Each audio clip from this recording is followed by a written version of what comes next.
जय हिंद दोस्तों आज हम लोग इस वीडियो में यूपी डीएलएड के गणित के पेपर सॉल्व करेंगे। ठीक है दोस्तों, देखिए प्रीवियस ईयर पेपर हम सॉल्व करेंगे बेस्ड ऑन मेमोरी पे। ठीक है दोस्तों, यानी पहले के जो पेपर किस तरह से आ रहे हैं और इसको एनालिसिस करते हुए हम ये समझेंगे कि इस टॉपिक में कितने समय मिलता है, कितने क्वेश्चन मिलते हैं, किस टाइप के क्वेश्चन मिलते हैं और हमें कितने नंबर लाना होता है। ज़्यादातर बच्चों के दोस्तों मैथ्स में बैक लग जाते हैं, ये देखने को बहुत ज़्यादा मिलता है। तो देखिए बैक लगने के कारण ये होते हैं दोस्तों कि जो नंबर मिलते हैं वो बहुत टोटली 18 क्वेश्चन होते हैं। ठीक है, 18 क्वेश्चन मिलते हैं। 18 क्वेश्चन में हमें देखिए पहले के जो 5 क्वेश्चन होते हैं वो ऑब्जेक्टिव यानी कि एमसीक्यू होते हैं। ठीक है, फिर अगले जो 6 होते हैं वो अति लघु उत्तरीय होते हैं। क्या होते हैं दोस्तों? अति लघु उत्तरीय होते हैं। ठीक है, लघु उत्तरीय होते हैं। ठीक, और उसके बाद कितना हो गया दोस्तों? ये 6 5 11 क्वेश्चन हो गए। ठीक है, 11 के बाद बचा 7 क्वेश्चन क्या होते हैं? लघु उत्तरीय होते हैं। क्या होते हैं? लघु उत्तरीय प्रश्न। ठीक है दोस्तों, अब देखिए बात को समझिएगा यहाँ पे। ठीक है, ये जो क्वेश्चन होते हैं एमसीक्यू वो 1 नंबर के होते हैं, अति लघु उत्तरीय भी 1 नंबर के होते हैं और लघु उत्तरीय जो होते हैं दोस्तों ये 2 नंबर के होते हैं। यानी टोटली अगर नंबर देखा जाए तो 5 ये हो गए, 6 ये, 6 5 कितना हो गए? 11 नंबर के, और 7 दूना कितना हो गया दोस्तों? 14 नंबर। ठीक है, 14। तो यानी 11 में अगर 14 जोड़े तो कितना हो जाएगा दोस्तों? 25 नंबर। यानी टोटल हमारा 25 मार्क्स का आता है। ठीक है, 25 मार्क्स का आता है। ठीक है, और टाइम कितना मिलता है दोस्तों? ध्यान रखिएगा, यदि हम टाइम की बात करें तो टाइम 1 आवर मिलता है, यानी कि 60 मिनट। ठीक है दोस्तों, 60 मिनट मिलता है हमें इस पेपर को सॉल्व करने में। ठीक है, तो आइए हम बेस्ट तरीके से आपको इसका वो टॉपिक कराएंगे दोस्तों, जो मैथ्स का कैसे करना है और कितना आसानी से करना, किस तरह से दोस्तों अपना अच्छा से अच्छा मार्क्स लेना है। ठीक है दोस्तों, तो प्रीवियस ईयर क्वेश्चन हम 2018 वाला कराएंगे कि किस तरह से आया था 2018 में, और यहाँ से हम सीरीज शुरू कर रहे हैं दोस्तों।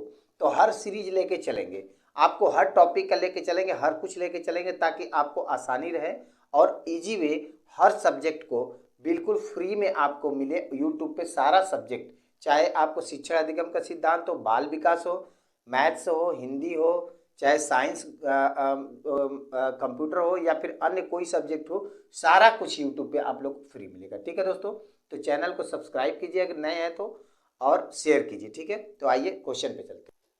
देखिए दोस्तों पहला क्वेश्चन यानी ऑब्जेक्टिव टाइप में। ठीक है, ऑब्जेक्टिव टाइप में पहला क्वेश्चन। ठीक है, पहला क्वेश्चन देखिए क्या क्या है? 80 और 90 के बीच अभाज्य संख्या क्या है? तो दोस्तों देखिए हमें क्वेश्चन तो करना है लेकिन समझ के करना है कि कैसे आएगा। तो ये पहला क्वेश्चन है, 80 और 90 के बीच अभाज्य संख्या कह रहा है। तो देखिए अभाज्य संख्या को हमें समझना है क्या होता है। अभाज्य का मतलब होता है दोस्तों, दिमाग में बैठा लीजिएगा, अभाज्य का मतलब यानी जिसका भजिया नहीं बनाया जा सके। भजिया मतलब टुकड़ा टुकड़ा बाट में नहीं तोड़ सकते। ठीक है, तो ध्यान रखिएगा। तो इनमें से अगर 81 को देखा जाए तो 81 को हम कर सकते हैं 9 गुणे 9। ठीक है, हो सकता है। फिर 83 नहीं कटेगा, 83 इसमें भी है, इसमें कितना? 87 है, 87 कटेगा। देखिए यहाँ पे क्या है, 87 को काटेंगे तो दोनों को जोड़िए, कितना हो जाएगा? 8 7 कितना हो जाएगा दोस्तों? 15। 15 3 से कटेगा तो ये कट जाएगा, ये नहीं कटेगा। तो यानी कि ये नहीं हो सकता, ये भी नहीं हो सकता क्योंकि इसमें भी 81 है, इसमें भी 81 है। ठीक है, ये कट जाएगा, 9 से कटेगा, 99 81 होता है। तो ये दोनों तो नहीं हो सकता। यहाँ पे ये भी कट रहा है। ठीक है, तो ये भी नहीं होगा। ठीक, अब बचा केवल ये। तो अब दोस्तों हमारा फाइनली आंसर क्या आ जाएगा? 83। ठीक है, और क्या हो जाएगा दोस्तों? और 89। यही जो है कितने के बीच दोस्तों? 80 और 90 के बीच। तो अगर हम 80 से 90 के बीच में चलते हैं दोस्तों, ठीक है, 80 और 90 के बीच में चलते हैं तो पहला क्या आता है? 81। तो 81 नहीं हो सकता है क्योंकि 81 क्या है हमारा? 9 से कटेगा। अगर हम 82 की बात करें तो 41 दूना 82 होता है, ये भी नहीं होगा। 82 के बाद क्या आता है? 83। 83 हो सकता है क्योंकि 83 किसी से नहीं कटेगा। उसके बाद आता है 84। ठीक है दोस्तों, तो आप सुने हैं कि जब किसी संख्या के इकाई में 0 हो, 2 हो, 4 हो, 6 हो, 8 हो तो वो संख्या 2 से कट जाती है, देख कटेगा। ठीक है, उसके बाद देखिए ये कट जाएगा तो ये भी नहीं हो सकता। फिर उसके बाद 85 देखिए दोस्तों, 85 हो गया, 17 पचे 85, ये भी नहीं हो सकता। 86 देखिए, 86 इकाई में 6 है तो कट जाएगा, ये भी नहीं होगा, हो सकता। 87 देखिए, 87 मैंने बताया ये 3 से कट जाएगा दोस्तों, ये भी नहीं हो सकता। 87 के बाद अगर 88 की बात करें तो ये भी क्या हो जाएगा, 4 से कट जाएगा, ये भी नहीं हो सकता। फिर कितना हो जाएगा, 89, 89 देखिए किसी से नहीं कटेगा तो 89 हो गया दोस्तों। उसके बाद हमारा कितना हो गया, 83, यानी कि 83 और उसके बाद 89, ये जो है 83 और 89 दोनों यही दो संख्या है, अभाज्य संख्या है, जो क्या होगा 80 और 90 के बीच होगा। क्लियर है दोस्तों, तो हमारा डी ऑप्शन सही हो जाएगा। ठीक है, अब अगला क्वेश्चन देखते हैं। दोस्तों एक चीज समझना है कि हमें अभाज्य पूछा है, सम विषम नहीं पूछा। अभाज्य का मतलब आपको दिमाग में बिठा रखना है, ज्यादातर बच्चे भूल जाते हैं कि अभाज्य क्या होता है। अभाज्य मीन्स होता है जिसका हम भजिया नहीं काट सकते, यानी छोटे छोटे टुकड़ों में नहीं कर सकते। ठीक है, तो छोटे छोटे टुकड़ों में इसमें क्या होता है, अभाज्य संख्या में होता है या तो वो संख्या एक से कटती है या फिर स्वयं से कटती है। ठीक है दोस्तों, या फिर स्वयं से कटती है। अब 83 या तो एक 83 का 1 से भागा दो तो 83 बार में चला जाएगा, या फिर 83 स्वयं से कटेगा। ठीक है, इसी तरह से ये भी कटेगा। ठीक है, तो अन्य किसी भी संख्याओं से नहीं कटेगा, उसको हम क्या कहते हैं, अभाज्य संख्या कहते हैं। क्लियर है दोस्तों। अगला क्वेश्चन, तो 90 डिग्री के कोण को क्या कहते हैं। ठीक है, 90 डिग्री के कोण को क्या कहते हैं। पहला दिया है न्यून कोण, दूसरा सम कोण, तीसरा अधिक कोण और चौथा क्या दिया है, सरल कोण। तो देखिए दोस्तों 90 डिग्री का कोण क्या होता है। 90 डिग्री का कोण कुछ इस प्रकार होता है दोस्तों। ठीक है, कुछ इस प्रकार होता है, ये वर्टिकल हो गया और ये हॉरिजॉन्टल हो गया। ठीक है, अगर हम 180 की बात करें तो ये पूरा यहाँ से लेके यहाँ तक ये कितना हो जाएगा, 180 हो जाएगा। ठीक है, और अगर हम यहाँ से यहाँ तक कर दें, इस लाइन को और नीचे तक ले जाएं तो ये कितना हो जाएगा दोस्तों, यानी कि 190 ये हो गया और 190 ये हो गया, तो ये दोनों टोटली इस लाइन पे कितना बनता है, 180 का। और 190 ये हो गया दोस्तों और 190 ये हो गया। ठीक है, यानी टोटल 90 में डिवाइड होता है। ठीक है, तो अब देखिए यहाँ पे क्या होता है, अब इसने बोला क्या है कि 90 डिग्री के कोण को क्या कहते हैं, तो 90 डिग्री के कोण को समकोण कहते हैं। आंसर क्या आ जाएगा, बी आ जाएगा। ठीक है दोस्तों, अब यहाँ पे या तो ये पूछता 180 डिग्री को या कितने 90 डिग्री मिला के 180 डिग्री बनता है, तो यहाँ 2 90 डिग्री यानी 90 डिग्री ये 90 डिग्री ये। ठीक है दोस्तों, तो ये 90 डिग्री हो गया। अगर 90 डिग्री से कम होता है, जैसे कि लेस देन 90 डिग्री होता है, ठीक है दोस्तों, यानी 90 डिग्री से कम अगर रहता तो उसको हम क्या कहते हैं, न्यून कोण। क्या कहते हैं दोस्तों, न्यून कोण, यानी कि हमारा कौन सा सही हो जाता है, ये सही हो जाता है। लेकिन इसमें पूछा क्या है कि पूरे 90 डिग्री को, तो हम क्या कहेंगे, समकोण कहेंगे। अब 180 डिग्री क्या हो जाएगा दोस्तों, एक समकोण ये एक समकोण ये, यानी कि दो समकोण बराबर क्या होता है, दो समकोण बराबर क्या हो जाएगा, 180 डिग्री। क्लियर है दोस्तों, ये ध्यान रखिए। अगर 3 समकोण की बात करें तो कितना हो जाएगा भाई, अगर 3 समकोण की बात करें तो कितना हो जाएगा, यानी 9a 90 sorry 90a 90a 90a। ठीक है, कितना हो जाएगा, 9 3 27, यानी कि 270 डिग्री। क्लियर है दोस्तों।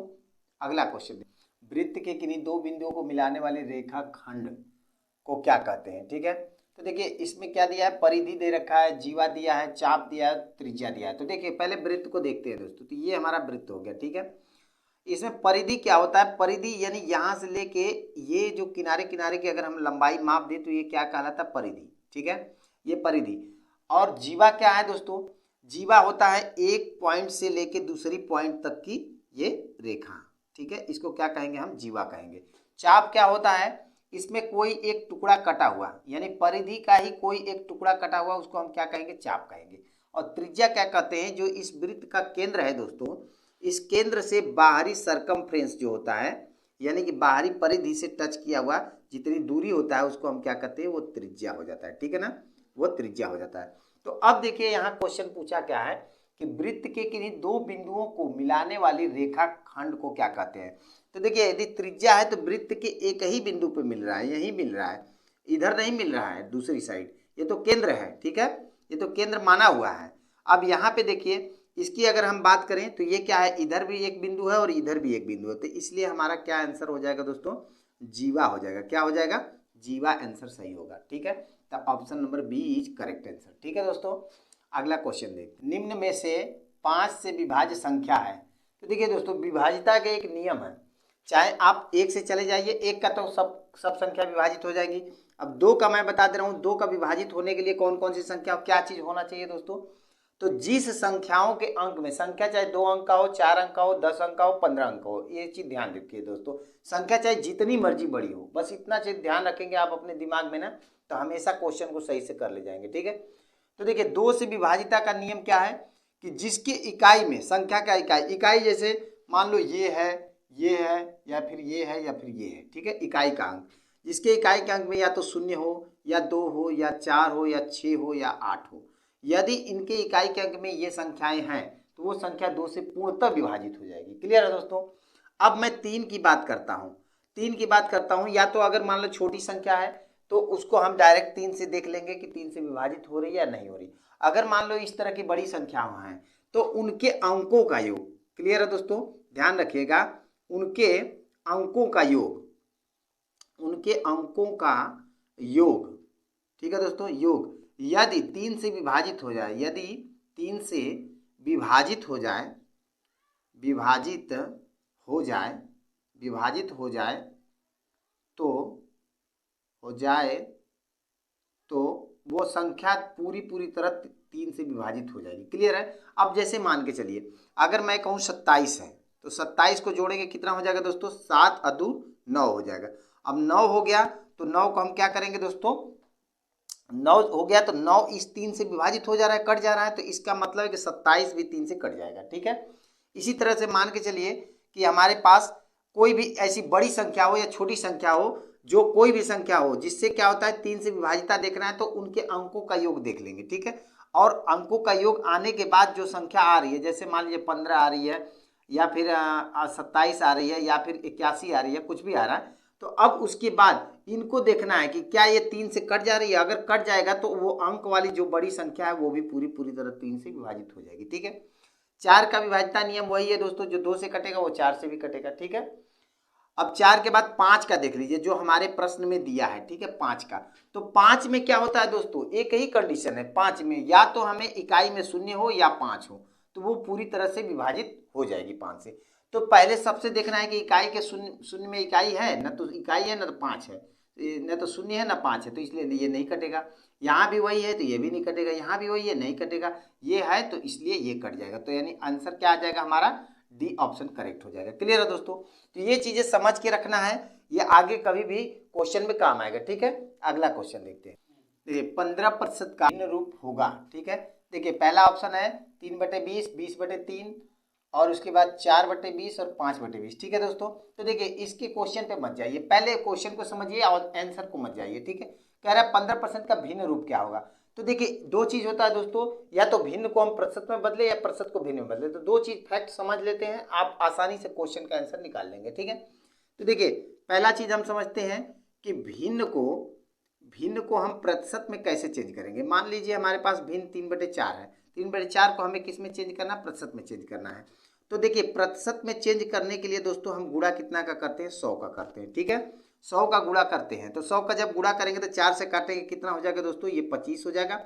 25 का 3 में गुणा करेंगे कितना हो जाएगा, 75 हो जाएगा। ये 75 आया तो यहाँ प्रतिशत हम लगा सकते हैं। ठीक है, अब देखिए ये तो हमारे पास भिन्न था, इसको हम प्रतिशत में बदल दिए। अब इस प्रतिशत को हमें भिन्न में बदलना, तो क्या करेंगे, जैसे ही दोस्तों हमने प्रतिशत ये जो लगाया है ना, ये प्रतिशत वही प्रतिशत है जो हम 100 का गुणा किए हैं, यानी 100 का जो गुणा किए हैं, अब इसमें हम इसी चीज में 100 का भाग दे देंगे तो वो हमें भिन्न में प्राप्त हो जाएगा। तो जैसे देखिए अब यहाँ पे हमारे पास है 75%, इसको हमें बदलना है किसमें, भिन्न में बदलना है। किसमें बदलना है दोस्तों, भिन्न में बदलना है। ठीक है, तो देखिए अब 75%, जैसे प्रतिशत हटाएंगे तो बटे के कितना हो जाएगा दोस्तों, 100 हो जाएगा। ठीक है, अब यहाँ को इसको काट के छोटा कर ले। ठीक है, तो काटेंगे तो कितना हो जाएगा, 5 से काटिए, डायरेक्ट 25 से काटिए तो 25 से 75 हो जाएगा, 25 चौके कितना हो जाएगा, 100, तो 3/4 हो गया।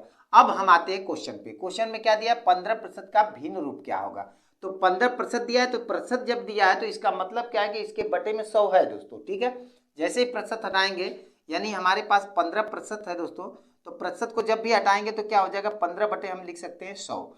अब यहाँ पे देखिए मैंने बताया था कि भाग का विभाजिता का नियम है, इकाई में 5 इधर भी है और इधर क्या है, 0 है, तो 5 से दोनों संख्या कटेगी। 5 से काटिए तो 5 3 15 हो जाएगा दोस्तों। अब 5 से काटेंगे तो 20 25 100, अर्थात हमारा आंसर क्या आ गया, 3/20। तो 3/20 कौन सा है दोस्तों, ए आंसर सही है। ठीक है, करेक्ट आंसर। अगला क्वेश्चन देखिए। देखिए दोस्तों ये अति लघुत्तरीय स्टार्ट हो गया। ठीक है दोस्तों, अति लघुत्तरीय, अति लघुत्तरीय प्रश्न, ठीक है। ये भी एक ही नंबर का है, ठीक है। ऑब्जेक्टिव टाइप भी एक नंबर का था, ये भी एक नंबर का है, ठीक है। तो ये 6 होंगे, ठीक। वो ऑब्जेक्टिव टाइप कितने थे? 5 थे। अब देखिए क्वेश्चन क्या है, राकेश ने 65% अंक वार्षिक परीक्षा में प्राप्त किए, ठीक है। यदि पूर्णांक 500 है, पूर्णांक यानी पूरा पेपर का जो पूर्णांक है दोस्तों, जैसे इस पेपर का मैथ्स का डीएलएड में कितना पूर्णांक 25 है, उसी तरह से राकेश ने जिसने पेपर दिया वो 65% अंक पाया, लेकिन उस पेपर में पूर्णांक कितना था? 500 था, ठीक है। तो पूर्णांक जो था दोस्तों कितना था? पूर्णांक 500 नंबर का था, ठीक है। तो कह रहा राकेश को कितने अंक मिले, यानी राकेश ने कितना अंक पाया था, ठीक है। तो देखिए पूर्णांक हमारे पास ये है दोस्तों, 65% उसने अंक पाया। तो जब भी पाया होगा वो पूर्णांक में से ही पाया होगा। तो पूर्णांक यानी 500 है दोस्तों, इसी का 65% निकाल लीजिए। तो का 65% निकालिए, ठीक है। तो परसेंट, जैसे ही परसेंट हटाएंगे दोस्तों क्या हो जाएगा? 2 जीरो कट जाएगा, ध्यान रखिएगा। कैसे कटेगा? अब इसका कारण देखिएगा कैसे कटेगा। ये वही चीज होता है दोस्तों, यानी 500 लिखेंगे गुणे 65% निकालना है, तो बटे के क्या होता है? 100 होता है। तो इसलिए 2 जीरो यहाँ काट रहे हैं, इसकी बजाय हम यहाँ भी काट सकते हैं। 500 गुणे 65% कर लिखेंगे तो परसेंट हटाएंगे तो कट जाएगा, ठीक है। तो ये काट देंगे, तो अब यहाँ 5 से गुणा कर देंगे, ठीक है। 5 से गुणा करेंगे कितना हो जाएगा दोस्तों? 5 पचे कितना हो जाएगा? 25 के 5 हासिल कितना? 2, और 5 छके 30 और 2 32, यानी कि 325 नंबर वो क्या किया दोस्तों? हासिल किया। कौन से एग्जाम में? वार्षिक एग्जाम में 65% अंक पाया, 325 नंबर प्राप्त किया। कितना पूर्णांक में? 500 पूर्णांक में। क्लियर है दोस्तों? आशा करता हूँ बहुत अच्छा समझ में आएगा। अगला क्वेश्चन देखते हैं। देखिए दोस्तों, समीकरण 3x - 5 बराबर x + 3 को हल कीजिए। तो देखिए इस तरह का क्वेश्चन दिया है, कितना आसान दोस्तों क्वेश्चन है, बहुत आसान हलवा क्वेश्चन है, ठीक है। इस क्वेश्चन को बस देखना है। तो ये क्या है? 3x - 5 = x प्लस कितना दिया है? 3 दिया है, ठीक है। अब ये चीज दिया है, इसको सॉल्व करना। तो इसमें क्या होता है दोस्तों, आप लोग पढ़े होंगे, एक चीज होता है वेरिएबल और एक कांस्टेंट, यानी हिंदी में बोला जाए तो एक होता है चर और एक होता है अचर, ठीक है। अचर वो चीज होता है जिसके मान को परिवर्तन नहीं कर सकते, यानी कि ये 5 तो 5 ही रहेगा और ये 3 और 3 ही रहेगा, तो ये दोनों क्या है? अचर है। लेकिन चर कौन सा है? ये 3x हो गया और यहाँ 3x हो गया। क्लियर है दोस्तों? तो जो सेम जाति की चीजें हैं उन्हें एक जगह रखा जाता है, ठीक है। और ये दोनों सेम अलग जाति के हैं तो इनको अलग जाति में रखेंगे, यानी इस x को इधर लाते हैं इस 3x की जगह। तो यहाँ 3x है और ये वाला x आएगा, तो इधर देखिए क्या है? x के आगे कुछ भी नहीं है, तो यहाँ क्या है? यहाँ धन का चिन्ह माना जाता है, ठीक है दोस्तों। जब किसी भी संख्या को यदि हम 5 लिख के छोड़ दें तो इसको हम क्या? प्लस में मानेंगे। यदि माइनस लिखना होगा तो हम माइनस का चिन्ह देंगे, लेकिन धन का चिन्ह लिखना जरूरी नहीं है, ठीक है दोस्तों। तो इसका मतलब क्या है कि जो ये x है वो क्या है? प्लस में है। तो जब प्लस है बराबर के इस साइड आएगा तो क्या हो जाएगा? माइनस हो जाएगा। तो यहाँ पे क्या लिखा जाएगा? -x लिखा जाएगा, ठीक है दोस्तों। अब देखिए ये इस जाति का है, 3 वाली जाति का है 5, तो 5 को उठा के उधर ले जाएंगे, तो यहाँ ऑलरेडी 3 प्लस में है तो 3 हो जाएगा, और ये जब इधर माइनस में है पहले तो बराबर के उस साइड जाएगा, तो ये इधर माइनस में है तो उधर जाके प्लस हो जाएगा, ठीक है। तो प्लस कितना हो जाएगा दोस्तों? 5 हो जाएगा, ठीक। तो अब देखिए यहाँ पे 3x और ऋण कितना? x है। जब 3x में से एक x जाएगा तो कितना बचेगा? 2x बचेगा, बराबर इधर 3 और 5 जोड़ेंगे तो कितना हो जाएगा दोस्तों? 8 हो जाएगा, ठीक है। तो 2x का मान 8 है, तो x का मान निकालेंगे दोस्तों, तो ये गुणा में है, इधर आके भाग में बन जाएगा, यानी 8 बटे के कितना हो जाएगा? 2। तो फाइनली आंसर इसको काटेंगे दोस्तों तो कितना हो जाएगा? 4, यानी कि हमारा x का मान कितना आ गया? 4 आ गया। क्लियर है दोस्तों? ये बहुत अच्छा शानदार क्वेश्चन है दोस्तों, ठीक है। x का मान कितना आ गया है? 4। आशा करता हूँ बहुत अच्छा समझ में आया होगा। इसको इसी तरह से सॉल्व किया जाता है, ठीक है दोस्तों। तो आपको एग्जाम में ये पूरी इस तरह से बना के लिखना है, ठीक है। डायरेक्ट आंसर नहीं लिखना है, पूरे इस तरह से बना के लिखना है, तभी एग्जामिनर आपको अच्छा नंबर देगा, ठीक है। अगला क्वेश्चन देखते हैं। देखिए दोस्तों, यदि किसी वर्ग की एक भुजा 6 सेमी है तो उसका क्षेत्रफल क्या होगा? देखिए यहाँ पे दिया क्या है दोस्तों? ये वर्ग की बात कर रहा है, तो हम थोड़ा सा जो क्षेत्रमिति के बारे में थोड़ा सा चर्चा कर लेते हैं। क्षेत्रमिति में दोस्तों एक तो त्रिभुज होता है, वर्ग होता है, आयत होता है, ये सबका क्षेत्रमिति एक अलग से चैप्टर लेके मैं आप लोग को पढ़ा दूंगा इसमें। लेकिन फिलहाल थोड़ा सा वर्ग के बारे में देख लीजिए। वर्ग क्या होता है दोस्तों? ध्यान रखिएगा, वर्ग होता है जिसकी सभी साइडें बराबर होती हैं, ठीक है दोस्तों, यानी सभी भुजाएं क्या होती है, बराबर होती है। यानी कि अगर इसका मान, अगर पूरा इसकी लंबाई a है तो इसका भी लंबाई क्या हो जाएगा, a हो जाएगा, पूरा यहाँ से यहाँ तक, ठीक है, ये भी a हो जाएगा यहाँ से यहाँ तक, ठीक है, और ये भी क्या हो जाएगा, a हो जाएगा, ठीक है। तो कहने का मतलब क्या है कि वर्ग वो चीज़ होता है, वर्ग वो चीज़ होता है दोस्तों जिसकी सभी साइडें क्या होती है, भुजाएं क्या होती है, बराबर होती है, ठीक है। अब यहाँ पे इसमें हमें क्या निकालना है, क्षेत्रफल। तो क्षेत्रफल के बारे में देखिए क्या होता है, क्षेत्रफल के बारे में होता है दोस्तों क्या, वर्ग की भुजा का स्क्वायर कर सकते हैं, यानी कि भुजा का स्क्वायर कर सकते हैं, ठीक है, भुजा का स्क्वायर कर सकते हैं, ठीक है। तो भुजा का स्क्वायर कितना हो जाएगा दोस्तों, यानी भुजा दिया है हमें 6 सेमी दिया है, तो इसका स्क्वायर करेंगे यानी 6 का स्क्वायर कर देंगे तो कितना हो जाएगा, 36, यानी 36 सेंटीमीटर का स्क्वायर हो जाएगा, क्योंकि 6 गुणे 6 36 हो जाएगा, और सेंटीमीटर गुणे सेंटीमीटर यानी सेंटीमीटर का स्क्वायर। तो क्षेत्रफल हमेशा सेंटीमीटर स्क्वायर, यानी कि मीटर है तो मीटर स्क्वायर, सेंटीमीटर तो सेंटीमीटर स्क्वायर में आएगा। क्लियर है दोस्तों। देखिए इसमें बहुत सारे क्वेश्चन बनेंगे दोस्तों। एक तो विकर्ण का बनेगा, ये विकर्ण डायगोनल होते हैं, इसमें 2 डायगोनल होते हैं, एक तो इधर से इधर हो गया और एक ये हो गया, ठीक है। अब दोनों डायगोनल का इसमें क्या होता है, जो लंबाई होती है दोनों डायगोनल बराबर होते हैं दोस्तों, और प्रत्येक भुजा बराबर होने के कारण दोस्तों इस ये जो कोण होते हैं इनके आंतरिक कोण, वो प्रत्येक कोण क्या होते हैं, 90 डिग्री के होते हैं। चाहे इसकी हम बात करें, चाहे इसकी बात करें, चाहे इसकी बात करें, प्रत्येक कोण 90 डिग्री का होता है। ये हमारा क्या है, ये हमारा जो है वर्ग है। क्लियर है दोस्तों, समझ में आ गया। अगला क्वेश्चन देखते हैं। देखिए x+5 का होल स्क्वायर का मान ज्ञात करना है दोस्तों। तो यहाँ पे एक चीज देखिए, सर्वसमीका में आप पहले भी पढ़ चुके हैं, यानी a+b का होल स्क्वायर क्या होगा, इसका एक्सटेंशन क्या होगा, जस्ट यही चीज यहाँ पे है। यानी x है तो इसे a मान लो, 5 है तो इसे b मान लो। इसका एक्सटेंशन क्या होता है दोस्तों, यानी पहले पद का स्क्वायर यानी a का स्क्वायर प्लस क्या होता है b का स्क्वायर, अब प्लस क्या होता है 2a गुणे b होता है, ठीक है। यही इसका एक्सटेंशन होता है दोस्तों। इसी के आधार पे इसको एक्सटेंड कर लीजिए। तो ये क्या है, x+5 का होल स्क्वायर, ठीक है दोस्तों। तो अब इसको जब हम इसको पूरा खोलेंगे इसके आधार पे, सर्वसमीका के आधार पे, ठीक है दोस्तों। डायरेक्ट गुणा भी कर सकते हैं, लेकिन हम गुणा करने के बजाय, हमें एग्जाम में समय कट रहता है दोस्तों, पूरा 18 क्वेश्चन में हमें मिलता कितना है, 1 घंटे का समय मिलता है, यानी 60 मिनट का। तो हमें तेजी से करना होता है, ठीक है। तो चीज़ों को यहाँ समझ लीजिए, करिएगा तेजी से, ठीक है। देखिए इसको करेंगे तो पहला पद का स्क्वायर है तो यहाँ x का स्क्वायर हो जाएगा, अब प्लस क्या हो जाएगा दोस्तों, दूसरा पद का स्क्वायर यानी 5 का स्क्वायर हो जाएगा, कितना 25 हो जाएगा, ठीक है। अब प्लस हो जाएगा 2 गुणे पहला पद और दूसरा पद, यानी कि 2 गुणे पहला पद कितना x हो जाएगा, गुणे दूसरा पद कितना 5 हो जाएगा, ठीक है। तो ये फाइनली हो जाएगा x² प्लस कितना हो जाएगा 25 प्लस कितना हो जाएगा 5 और 2 का गुणा हो जाएगा तो कितना हो जाएगा 10x हो जाएगा, ठीक है दोस्तों। तो ये हमारा आंसर बनेगा, ठीक है। तो चारों ऑप्शन में, इसमें तो ऑप्शन नहीं रहेगा दोस्तों, ये हमारा अति लघुत्तरीय प्रश्न है, तो इसमें आपको आंसर डायरेक्ट आपको लिखना पड़ेगा, ठीक है। तो ये आंसर बनेगा। अगला क्वेश्चन देखते हैं।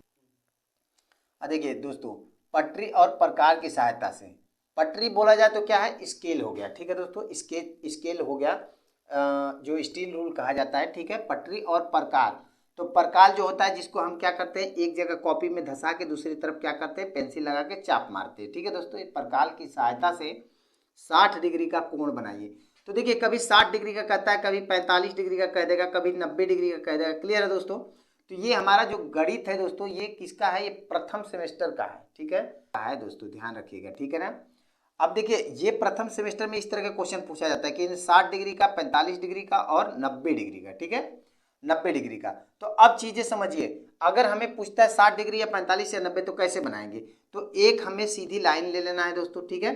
ये आप स्केल के माध्यम से खींचिएगा, मैं आपको ऐसे ही बता रहा हूँ, ठीक है। स्केल के माध्यम से खींचिए, एक लाइन ले लीजिए, मान लीजिए कि लाइन हमारा AB है, ठीक है दोस्तों, B है। अब A को मध्य बिंदु मानते हुए आप प्रकार ले लीजिएगा। प्रकार आपका इस तरह का होता है, ध्यान दीजिएगा, प्रकार आपको इस तरह का मिलेगा, ठीक, इस तरह का प्रकार मिलेगा। इसमें एक पतला सा सुआ होता है और इधर क्या होता है, इधर इसमें हमें पेंसिल लगी होती है इतना, ठीक है। तो ये चीज लेंगे और ये सुआ वाला चीज होता है, इसको यहाँ पे धंसाएंगे और पेंसिल वाली चीज को ऐसे लेके चाप काटेंगे, ठीक है दोस्तों। इस तरह से चाप काटा जाता है।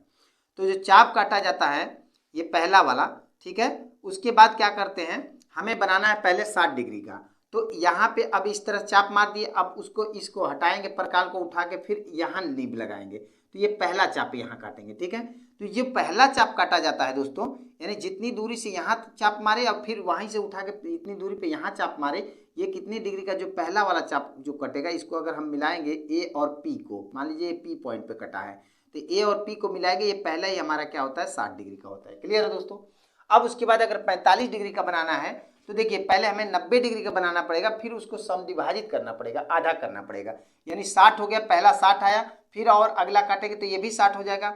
अब यहाँ से कर देंगे, अगर मिलाएंगे तो ये कितना हो जाएगा 120 का, ठीक है। लेकिन इसको आधा कर देते हैं, यहाँ से ऐसे काटेंगे, यहाँ पे चाप रख के एक ऐसे काटेंगे, यहाँ पे रख के ऐसे काटे और यहाँ पे केंद्र रख के ये ऐसे काटेंगे। तो इसको जब मिलाएंगे दोस्तों तो ये कितना हो जाएगा, देखिए ये समथिंग इस तरह आएगा दोस्तों, जो दूसरा वाला है वो समथिंग इस तरह से आएगा, ठीक है, इस तरह से आएगा।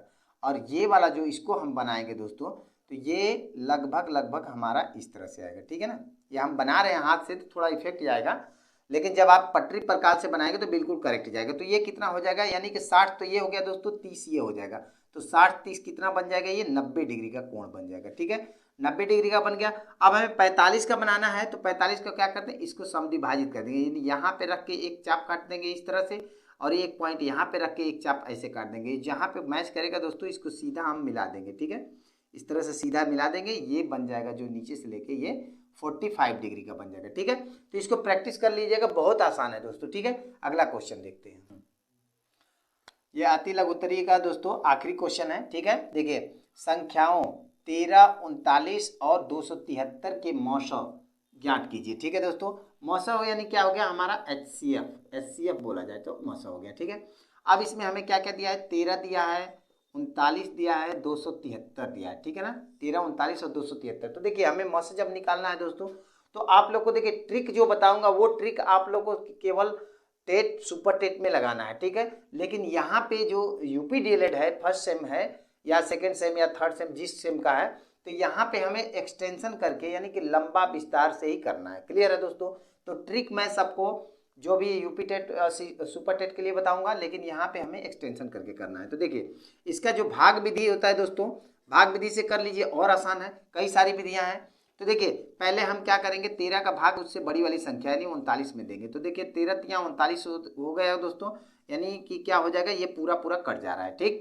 तो अब इसका मतलब है कि 13 और 39 का मौसम 13 हो गया, ठीक। अब 13 को सीधे अगली संख्या से काटेंगे, अगली संख्या क्या हो गया 273, यानी 13 को 273 से यानी अगली संख्या को काटेंगे। तो देखिए अगली संख्या को 13 दुना कितना हो जाएगा दोस्तों 26 हो जाएगा, एक बचा ऊपर से आया 13, यानी 13 एकम 13, ये भी पूरा कट गया दोस्तों। तो इसका मतलब क्या है कि हमारा 13 इस तीनों संख्याओं का यानी कि 13 और खुद 13 और 39 और 273 का मौसम क्या हो जाएगा दोस्तों 13, ये हमारा आंसर बनेगा, ठीक है।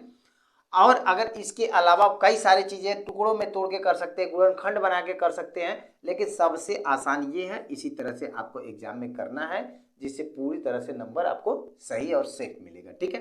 तो देखिए दोस्तों आज के लिए सिर्फ इतना ही, वीडियो बड़ी हो रही है दोस्तों। इसके बाद जो हमारा लघु उत्तरीय प्रश्न है, जो लघु उत्तरीय प्रश्न है, मैं उसके लिए एक अलग से वीडियो बना दूंगा, ठीक है। तो वीडियो को लाइक शेयर सब्सक्राइब जरूर कीजिए दोस्तों। चैनल पे नए हैं तो चैनल को सब्सक्राइब जरूर कीजिए, ठीक है। आज के लिए सिर्फ इतना ही, धन्यवाद।